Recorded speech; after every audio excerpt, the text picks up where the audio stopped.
بسم اللہ الرحمن الرحیم۔ شرحومیت عمل کتاب کے نئے سبق کے ساتھ حاضر ہوں۔ 5ویں نو کو ہم نے شروع کیا تھا، تو آج کے سبق کے اندر ہم حرف لن کے بارے میں پڑھیں گے۔ تو جو پہلا جملہ اس کی ترکیب کرتے ہیں وہ ہے کہ ولن لتاکید نفی المستقبلی۔ واو نئے جملہ شروع میں آئی تو واو استئنافیہ ہے، اس کے بعد ہے لن، تو لن یہاں پر اس کا لفظ مراد ہے، اس کا معنی مراد نہیں ہے، یعنی بطور علم یہ آیا ہے، تو گویا کہ یہ اسم ہے پھر اس میں معرفہ ہے، اس میں معرفہ آ گیا۔ اس کے بعد آگے دیکھیں، آگے ہے لتاکیدی نفی المستقبل، یعنی کہ جار مجرور آگے، تو معرفہ کے بعد جار مجرور آئیں تو مبتدا خبر بنتے ہیں، تو لن جو ہے یہ مراد لفظ مبتدا بن گیا، لام حرف جار ہے، اس کے بعد جو ہوگا وہ اسم ہوگا، کیونکہ لام کی وجہ سے ہمیں پتہ چلا، تو تاکیدی یہ اسم ہے۔ پھر اس کے بعد ہے نفی، تو نفی جو ہے یہ بھی اسم ہے، کیونکہ اس پر تنوین بھی آتی رہتی ہے، اس پر الف لام بھی آتا ہے۔ اس کے بعد آگے مستقبل، یہ بھی اسم ہے کہ اس پر تو الف لام نظر آ رہا ہے، تو تین اسم اکٹھے آگے، پہلے دونوں نکرہ ہیں، تیسرا معرفہ ہے، تو اب یہ مضاف مضاف الیہ بنیں گے، تو تاکیدی مضاف، نفی اس کا مضاف الیہ، پھر مضاف، آگے جو المستقبلی ہے یہ مضاف الیہ ہوگا، لیکن جو مستقبل ہے اس سے پہلے اس کا موصوف نکالیں گے، کیونکہ فرمایا کہ لن مستقبل کی نفی کی تاکید کے لیے ہے،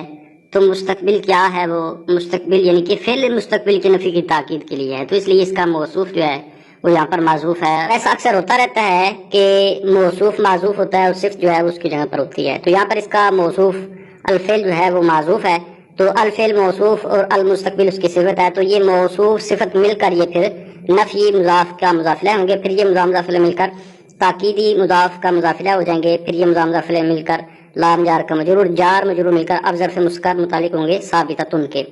ثابتۃن مؤنث کا صیغہ نکالا، کیونکہ پیچھے حرف ہے تو حرف کے لیے دونوں کا اعتبار کیا جا سکتا ہے، تانیث کا بھی اور تذکیر کا بھی، بہتر تانیث کا اعتبار کرنا ہوتا ہے، تو اس لیے ثابتۃن ہی ضمیر اس میں اس کا فاعل، راجب اسم مبتدا، صیغہ صفت اپنے فاعل سے مل کر اور ظرف مسکر سے مل کر شبہ جملہ اسمیہ ہو کر، یہ خبر ہوئی مبتدا اپنی خبر سے مل کر جملہ اسمیہ خبریہ۔ اس کے بعد آگے ہے مثل لن ترانی، تو اس کی جو پہلی ترکیب وہ مثل مضاف، لن ترانی مراد لفظ مجرور تقدیراً مضاف الیہ، پھر یہ مضاف مضاف الیہ مل کر خبر ہوئی مبتدا معذوف مثالہ کی، یہاں پر بھی مثالہ بھی کہہ سکتے ہیں، مثالہ بھی نکال سکتے ہیں، وہی کہ دونوں کا اعتبار کیا جا سکتا ہے، تو مثال مضاف حاضمیر اس کا مضاف الیہ، راجع بس ہوئے لن، یہ مضاف مضاف الیہ مل کر مبتدا اپنی خبر سے مل کر جملہ اسمی خبریہ، پھر الگ سے ترکیب کریں تو لن ترانی یہ صیغہ ہے واحد مذکر حاضر، فعل مضارع تاکید بالن، اس میں انت ضمیر وجوباً مستتر اس کا فاعل ہے، نون وقایا یا ضمیر اس کا مفعول بہ ہے، فعل اپنے فاعل اور مفعول بہ اس مل کر جملہ فعلیہ خبریہ۔ آگے جملہ ہے وَأَصْلُهَا لَا أَنْ عِنْدَ الْخَلِيلِ، واو استنافیہ بھی ہو سکتی ہے، عاطفہ بھی ہو سکتی ہے۔ اس کے بعد ہے اصلها، تو اصل جو ہے یہ اسم ہے کہ اصل اسم ہے، مشہور ہے بات، تو اسم کے ساتھ جو ضمیر آتی ہے وہ ضمیر مجرور متصل ہوتی ہے، وہ ترکیب کے اندر مضاف الیہ بنتی ہے، تو گویا کہ اسم خود کیا ہوا یہاں پر اصل جو ہے یہ مضاف بنا، تو اصلها مضاف مضاف الیہ ہو گئے، تو یہ مضاف مضاف الیہ ہے۔ اس کے بعد آگے ہے لا ان، تو لا ان جو ہے اس کا بھی یہاں پر لفظ ہی مراد ہے، تو گویا کہ یہ بھی معرفہ ہوا، اصلها یہ اضافت کی وجہ سے یہ بھی معرفہ ہو گیا، دو معرفہ اکٹھے آگے۔ قاعدہ تو یہ تھا کہ کلام کے شروع میں دو اس میں معرفہ اکٹھے آئیں تو موصوف صفت بنتے ہیں، لیکن یہاں پر تھوڑا سا مختلف ہو گیا، اس لیے کہا تھا کہ وہ قاعدہ کلیہ نہیں ہے بلکہ قاعدہ اکثریہ ہے کہ کبھی کبھی وہ جاری نہیں ہوتا۔ یہاں پر بھی یہی صورتحال ہے کہ دو معرفہ ہیں لیکن بنائیں گے ہم ان کو مبتدا خبر، کیونکہ یہاں پر فائدہ مل رہا ہے کہ اس کی اصل یعنی کہ لن کی اصل لا ان ہے، بات مکمل ہوگی، تو اس لیے یہاں پر یہ مبتدا خبر ہوں گے، تو اصلها یہ مبتدا ہے، لا ان یہ مراد لفظ مرفوع تقدیراً خبر ہے،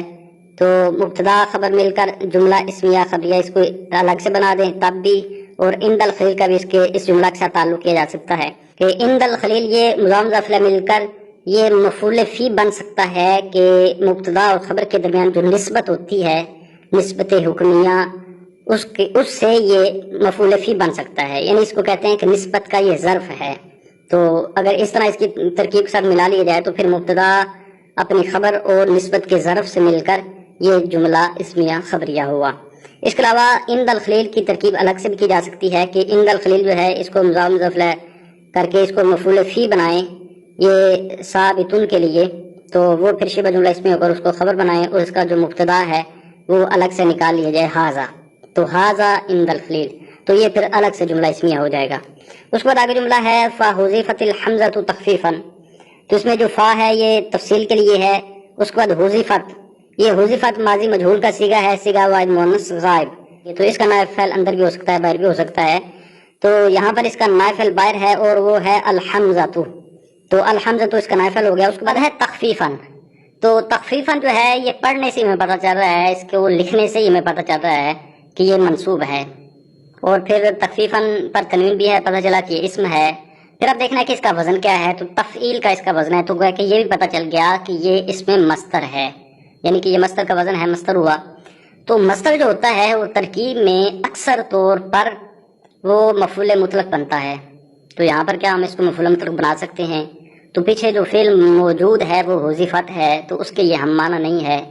تو گویا کہ پتہ چلا کہ اس کو ہم اس فعل سے تو نہیں بنا سکتے مفعول مطلق، ہاں اس کے لیے کوئی اگر معذوف نکال لیں تو اس صورت میں یہ بنایا جا سکتا ہے، اور وہ نکالا جا سکتا ہے کہ نکال لیا جائے خففت تخفیفاً، تو اس صورت میں اس کا الگ سے جملہ ہوگا، اس کا پیچھے والے جملہ سے کوئی تعلق نہیں ہوگا۔ ایک ترکیب اس میں یہ ہوگی۔ پھر جو مصدر منصوب ہو ترکیب کے اندر وہ مفعول مطلق کے علاوہ وہ مفعول لاہو بن جاتا ہے، معنی کو دیکھا جاتا ہے، معنی درست بیٹھ رہا ہو تو اس کو مفعول لاہو بنایا جا سکتا ہے، تو یہاں پر وہ بن سکتی ہے ترکیب کہ حذفت الحمزۃ تخفیفاً، کہ حمزہ کو تخفیف کے لیے، تخفیف کے سبب سے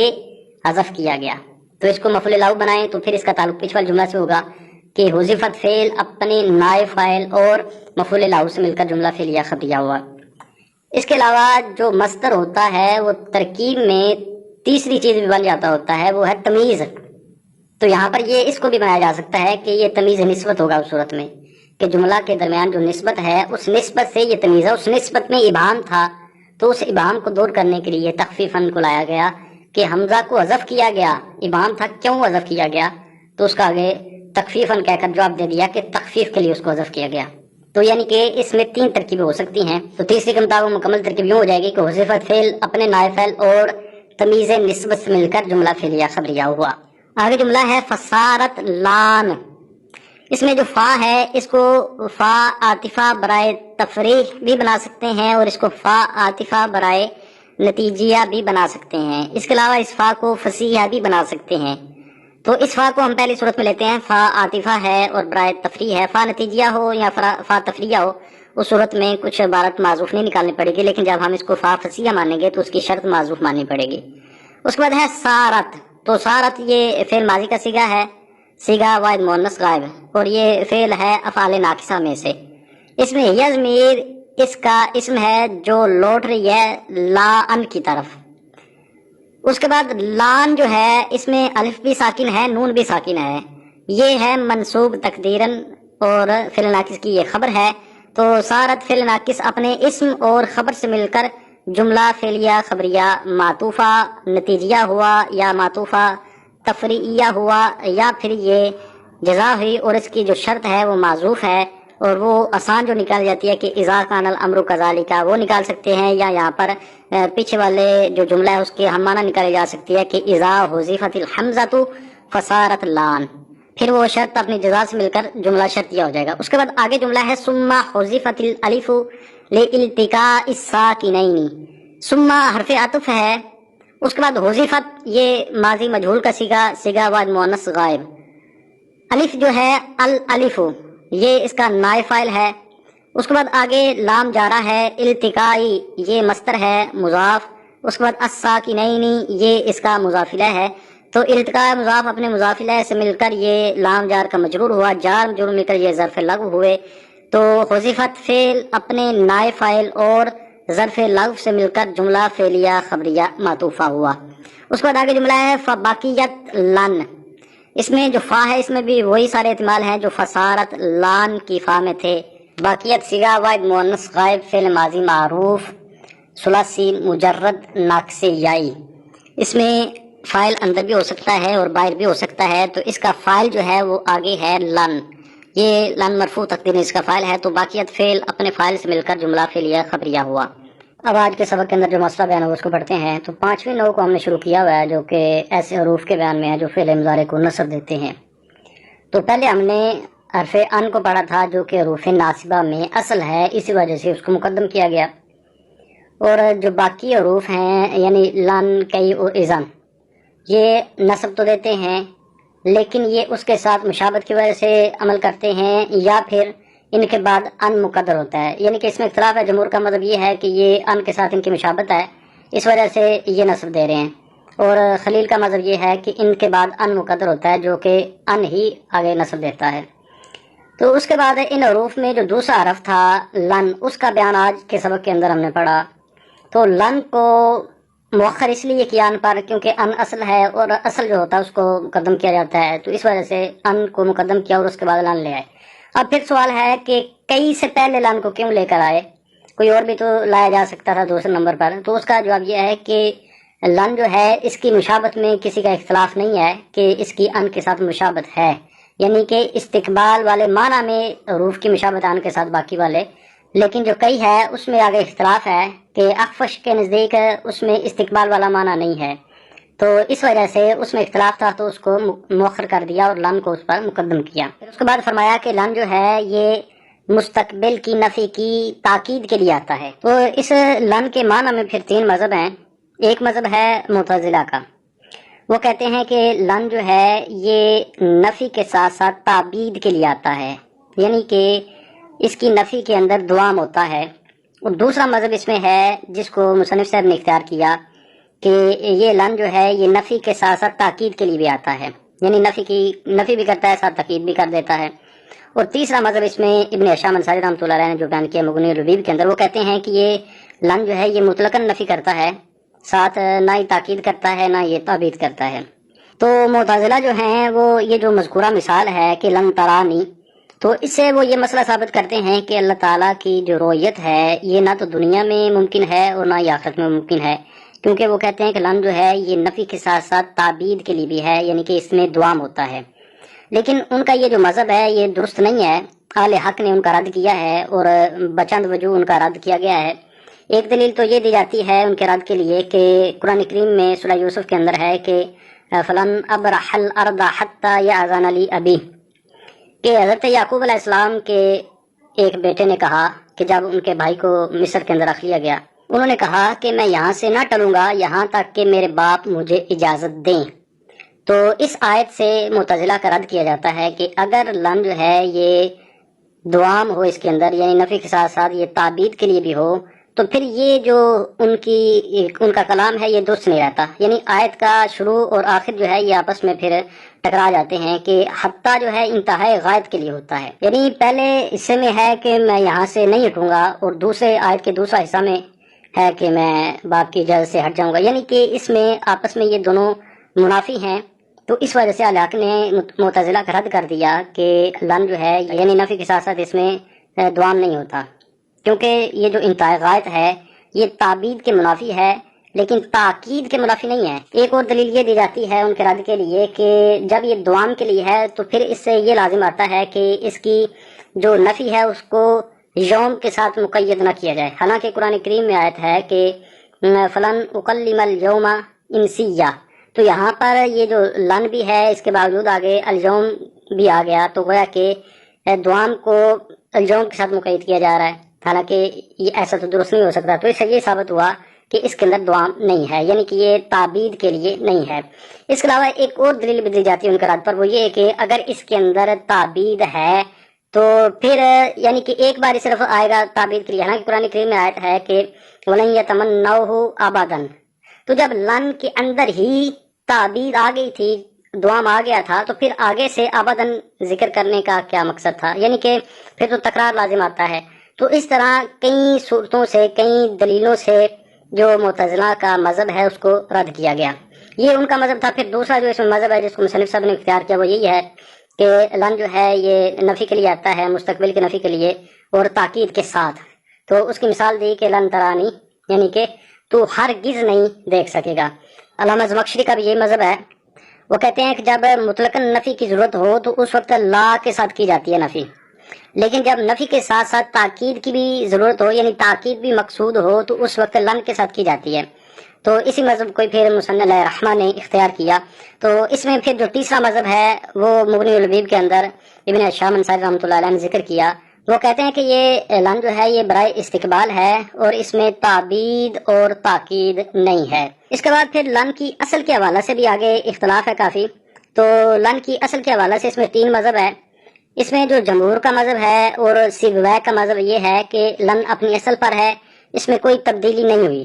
وہ کہتے ہیں کہ حرف ہے اور حروف میں جو ہے وہ تغیر نہیں ہوتا۔ تو یہ جمہور کا مذہب ہے اور سیبویہ کا بھی یہی مذہب ہے، اور یہی مذہب جو ہے نا اس کو بہت سے لوگوں نے پھر صحیح قرار دیا ہے۔ اس میں جو دوسرا مذہب ہے وہ فرا کا مذہب ہے کہ فرا کے نزدیک اس کی اصل لا ہے، پھر لا کے آگے جو لام کے آگے جو الف ہے اس کو خلاف قیاس نون سے بدل دیا گیا تو لن بن گیا، یعنی کہ یہ فرا کا مذہب ہے۔ لیکن یہ ان کا جو قول ہے، یہ ان کا جو مذہب ہے، یہ کئی وجوہ کے اعتبار سے یہ ضعیف ہے۔ ایک وجہ تو یہ ہے کہ نون کو الف سے بدلنا تو شائع ہے، یعنی کہ مشہور ہے کہ نون ہو اور نون کو الف سے بدل دیا جائے، جیسے لنصفعن قرآن کریم میں ہے کہ لنصفعن اصل میں عین نون کے ساتھ تھا، یعنی آخر میں نون ہے، نون خفیفہ ہے لنصفعن، تو اس نون کو الف سے بدل کر یعنی کہ تنوین کی شکل میں لکھنا جائز ہے کہ لنصفعن لکھ دیا۔ مگر اس کا الٹ جو ہے نا وہ شائع نہیں ہے کہ الف کو نون سے بدلا جائے۔ اسی طرح یہ بھی بیان کرتے ہیں کہ ان کے اس مذہب پر کوئی دلیل نہیں ہے ان کے پاس، تو جب یہ بلا دلیل ہے تو گویا کہ یہ ضعیف ہوا۔ اس میں پھر اس کی تیسری وجہ بھی ایک بیان کی جاتی ہے کہ یہ ضعیف ہے۔ اس کی وجہ یہ ہے کہ لا جو ہے یہ تاکید کے لیے تو آتا نہیں ہے، یہ صرف مطلقاً نفی کے لیے آتا ہے۔ تو جب لا مطلقاً نفی کے لیے آتا ہے تو جب لا سے ہی لن بنا تو گویا کہ یہ بھی مطلقاً نفی کے لیے ہے، یہ تاکید کا فائدہ نہیں دیتا۔ حالانکہ اس میں جو یعنی کہ رائج مذہب ہے لن کے بارے میں اور جمہور کا مذہب یہ بنتا ہے کہ لن جو ہے یہ مستقبل کی نفی کرتا ہے تاکید کے ساتھ۔ تو اگر فرا کے مذہب کو لے لیا جائے اور اس کی اصل لا ہو تو پھر اس میں تاکید والا معنی کدھر سے آ جائے گا؟ تو یہ کئی وجہوں کے اعتبار سے فرا کا جو مذہب ہے وہ ضعیف ہے کہ اس پر کوئی بھی دلیل نہیں ہے۔ اس کے بعد جو تیسرا مذہب ہے جس کو مصنف صاحب نے بھی اختیار کیا وہ خلیل اور کسائی کا ہے۔ ان کے نزدیک اس کی اصل لا ان ہے، پھر حمزہ کو تخفیف کے لیے حذف کر دیا گیا، تو جب حمزہ کو حذف کر دیا گیا تو پھر کیا بن گیا؟ لان۔ تو اب الف بھی ساکن ہے اور نون بھی ساکن ہے، تو 2 ساکن اکٹھے ہوئے، مشہور قاعدہ التقاء ساکنین والا، اس میں جو پہلا ساکن مدہ ہے وہ گر جاتا ہے، تو کیا بن گیا؟ لن۔ تو یہ خلیل اور کسائی کا مذہب ہے، اسی کو ہی پھر مصنف صاحب نے اختیار کیا۔ پھر جمہور کی طرف سے اس قول کا بھی رد کیا گیا۔ وہ کہتے ہیں کہ لن جو ہے لن کے معمول کا لن پر مقدم ہونا یہ جائز ہے۔ مثلا ایک جملہ ہے کہ لن ادربا امرن، تو یہاں پر اب لن کا معمول ہے ادربا فعل اور اس فعل کا معمول ہے امرن، تو اب جائز ہے کہ امرن کو لن سے پہلے رکھ لیا جائے، یعنی کہ یوں بنا دیا جائے کہ امرن لن ادربا، تو یہ جائز ہے۔ لیکن ان کے معمول کا اس پر مقدم ہونا یہ جائز نہیں ہے، یعنی یہ کہنا جائز نہیں ہے کہ زیدن یعجبنی ان یضربا، کہ اب ان ہے تو ان کے معمول کا معمول اس پر مقدم نہیں ہو سکتا، یعنی اصل میں تو تھا کہ ان یضربا زیدن، تو اب اس زید کو ان سے مقدم کرنا یہ جائز نہیں ہے۔ تو جب ان لن کی اصل جو ہے وہ لا ان ہے، تو جب ان کے معمول کا معمول اس پر مقدم نہیں ہو سکتا تو پھر اس سے تو یہ ثابت ہوتا ہے لن کے معمول کا بھی اس پر مقدم ہونا یہ جائز نہیں ہونا چاہیے۔ لیکن یہ جو استدلال کیا گیا جمہور کی طرف سے کہ خلیل اور کسائی کے مذہب کو مخدوش ثابت کرنے کے لیے، اس کو ضعیف ثابت کرنے کے لیے، اس استدلال کا پھر آگے رد کر دیا گیا۔ شیخ رضی نے بھی رد کیا، پھر شارح مصباح نے بھی رد کیا۔ وہ کہتے ہیں کہ لا ان کے حکم کا اتحاد لازم نہیں آتا، یعنی وہ کہتے ہیں کہ ضروری نہیں کہ مرکب ہونے کے بعد بھی ان پر پہلے والے احکام جاری رہیں، کہ ان پر جو مرکب ہونے کے بغیر یعنی ان کے مفرد ہونے کی صورت میں جو اس کے احکامات ہیں جب یہ مرکب ہو جائے تو اس وقت بھی اس پر وہی احکامات رہیں، تو یہ ضروری نہیں ہے، کیونکہ حروف معانی اور ان کے احکام مرکب ہونے کے بعد معنن اور عملاً تغیر پکڑ لیتے ہیں، تبدیل ہو جاتے ہیں، یعنی کہ وہ ایک ان کی نئی وضع بن جاتی ہے، وہ ایک نئی وضع اختیار کر لیتے ہیں۔ پہلے والے ان پر نہ تو عملی طور پر احکام رہتے ہیں اور نہ ہی ان پر معنوی طور پر وہ احکام جاری ہوتے ہیں۔ جیسے مثال دیتے ہیں کہ لو حرف شرط کو جب لا کے ساتھ مرکب کریں تو اس کا معنی باطل ہو جاتا ہے، یعنی اس کا جو پہلے معنی تھا وہ جب اس کو لا کے ساتھ مرکب کر دیا جائے تو اس وقت اس کا معنی وہ نہیں رہتا بلکہ معنی میں تبدیلی آ جاتی ہے، یعنی کہ اب اس کی ایک نئی وجہ ہے۔ تو اس سے یہ ثابت کرتے ہیں شیخ رضی اور شارح مصباح کہ یہ جو خلیل اور کسائی کے مذہب پر دلیل دی گئی، ان کے مذہب کو ضعیف ثابت کرنے کے لیے استدلال کیا گیا، یہ استدلال درست نہیں ہے۔ تو خلیل اور کسائی کا جو مذہب ہے یہ بھی ضعیف نہیں ہے۔ خلاصہ کلام یہ نکلا کہ جو اس میں تین مذہب ہے، ایک مذہب تو جمہور کا ہوا صرف اور باقی جمہور نواد کا، کہ وہ کہتے ہیں کہ اس میں کوئی تبدیلی نہیں ہوئی، تو یہ بھی ٹھیک ہے۔ لیکن جو دوسرا مذہب خلیل اور کسائی کا ہے جس کو مصنف صاحب نے بھی اختیار کیا، تو یہ بھی کوئی ضعیف نہیں ہے کہ ان کے پاس بھی اس کی دلیل ہے، تو یہ مذہب بھی ٹھیک ہوا۔ اس کے بعد جو تیسرا مذہب ہے فرا کا، تو وہ ضعیف ہے کہ کیونکہ اس پر کوئی بھی دلیل نہیں ہے، ان کا جو دعویٰ ہے وہ بلا دلیل ہے، تو وہ ضعیف ہے۔ اب آج کے اس پڑھے ہوئے سبق کا ترجمہ کرتے ہیں۔ تو پہلے جملے کا ترجمہ یہ ہے کہ اور لن مستقبل کی نفی کی تاکید کے لیے ہے۔ اس کی مثال لن ترانی کی مثل میں ہے، اور لن کی اصل لا ان ہے خلیل کے نزدیک۔ حمزہ کو حذف کیا گیا تخفیف کے لیے یا تخفیف کے سبب سے، تو جب حمزہ کو حذف کیا گیا تو وہ لا ان ہو گیا۔ پھر الف کو حذف کیا گیا التقاء ساکنین کے لیے، تو جب الف کو حذف کر دیا گیا تو لن باقی رہا۔ اس کے ساتھ ہی آج کے اس سبق کا اختتام ہوا۔ انشاءاللہ نئے سبق کے ساتھ حاضر ہوتا ہوں، تب تک کے لیے اجازت۔ السلام علیکم ورحمۃ اللہ وبرکاتہ۔